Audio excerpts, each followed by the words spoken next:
सांगलीमध्ये भीषण रस्ते अपघातामध्ये 3 जणांचा मृत्यू झाल्याची धक्कादायक घटना समोर आली आहे। दुचाकी आणि प्रवासी जीपची समोरासमोर धडक होऊन हा अपघात झालाय।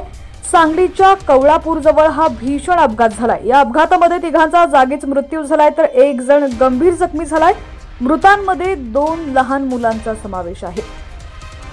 माहिती सविस्तर पाहूया त्याआधी तुम्ही HPN मराठी न्यूज चॅनल पहिल्यांदा पाहत असाल आणि अजूनही चॅनलला सबस्क्राइब केलं नसेल तर नक्की सबस्क्राइब करा, जेणेकरून आमचे अपडेट्स लवकरात लवकर तुमच्यापर्यंत पोहोचतील। सांगलीच्या कवळापूर जवळ दुपारच्या सुमारास हा अपघात झालाय। भरधाव प्रवासी जीपनं दुचाकीवरून जाणाऱ्या कुटुंबाला धडक दिली। या अपघातामध्ये दीपाली विश्वास महारगुडे वय 28, सार्थक 7 वर्ष आणि राजकुमार 5 वर्ष यांचा जागीच मृत्यू झालाय।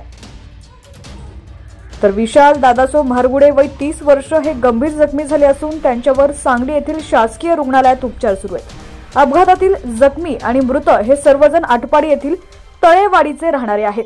विशाल महारगुडे हे मूळचे आटपाडीचे असून सांगली इथं राहणारे आहेत। ते दुचाकीवर पत्नी आणि 2 लहान मुलांना घेऊन लग्नासाठी जात होते। त्यावेळी समोरून येणाऱ्या भरधाव प्रवासी जीपनं दुचाकीला धडक दिली। हा अपघात इतका भीषण होता की दुचाकीचा चक्काचूर झालाय।